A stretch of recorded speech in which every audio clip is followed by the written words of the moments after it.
Bonsoir à tous, bienvenue sur votre chaîne YouTube Tennis pour votre pronostic du dimanche 21 juillet 2019. Comme chaque soir, je vous remercie vous tous abonnés, je vous remercie très sincèrement de la confiance que vous témoignez à cette chaîne depuis son démarrage. Si de votre côté vous êtes nouveau, vous nous découvrez pour la première fois, vous êtes un passionné de tennis ou un passionné de pronostic tennis, vous pouvez vous abonner si vous le souhaitez. Je reviens sur l'avis que je vous avais donné pour la journée d'aujourd'hui. Donc je vous avais dit que pour un combiné, Cornet pouvait gagner accompagné de Djéré. Bon, Cornet a fait le travail, même si elle a eu un deuxième set un petit peu difficile. Et on a eu la surprise de Djéré, donc un Djéré vraiment méconnaissable contre un bon Ballas. Je dirais même que Djéré est revenu dans le deuxième set, mais avait double break contre lui. Alors malheureusement, ça fait partie des impondérables du tennis. Donc je précise, c'était un avis. Je vais vous mettre dans les commentaires vraiment la différence entre un avis et un pronostic. Un pronostic est un prono que je lance systématiquement. Un avis est plus un ressenti que j'ai, qui est là effectivement pour vous aider dans une réflexion personnelle. Mais ce n'est pas un pronostic. Je préfère vous donner un avis de temps en temps que pas vous faire de vidéo du tout. Maintenant, attention les abonnés, je précise bien, mais tout à fait amicalement, je ne suis pas voyant, je ne suis pas magicien, ne prenez pas tout ce que je dis effectivement comme parole d'évangile, je dirais il m'arrive de me tromper. Mon objectif pour ceux qui suivent tous nos pronostics sur un mois, c'est vous emmener en positif à la fin du mois, mais il m'arrive bien évidemment de me tromper. Je précise effectivement une belle bourde que j'ai faite hier soir, ça m'apprendra effectivement de faire les vidéos trop tard. Comme l'ont signalé deux abonnés, Djéré n'est pas croate, je vous ai dit dans la vidéo cette nuit qu'il était croate, non il n'est pas croate, il est bien serbe, donc j'ai fait une bourde, ça prouve que de temps en temps, il m'arrive malheureusement de dire des bêtises et j'en suis désolé. Je vais vous donner pour demain pas un pronostic, mais un avis, parce que j'ai trop de doutes. Je vais essayer de vous orienter sur un éventuel pronostic que vous pouvez lancer. Après, à vous de voir une nouvelle fois si vous devez le lancer ou pas.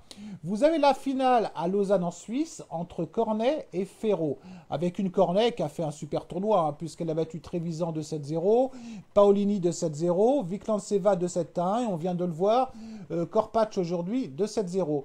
Contre une Ferro qui m'a surpris, qui a battu Bartel de 7-0, qui a battu chez elle la Roumaine Buzarnescu de 7-1, qui a battu Stossur sèchement de 7-0, et la surprise qu'elle a faite aujourd'hui, elle a battu Pera de 7-0. Alors c'est vrai que quand on voit le classement, même je dirais la forme du moment, on aurait plus envie d'aller plutôt sur Cornet gagnante à 1,52. Mais moi, je suis un peu d'avis d'un abonné, c'est que je pense que Ferro, demain, peut gagner ce match. Alors, le seul doute que j'ai véritablement, c'est qu'elle soit prise par l'événement. Alors, je vais vous donner deux avis qui peuvent éventuellement vous orienter sur un éventuel pronostic.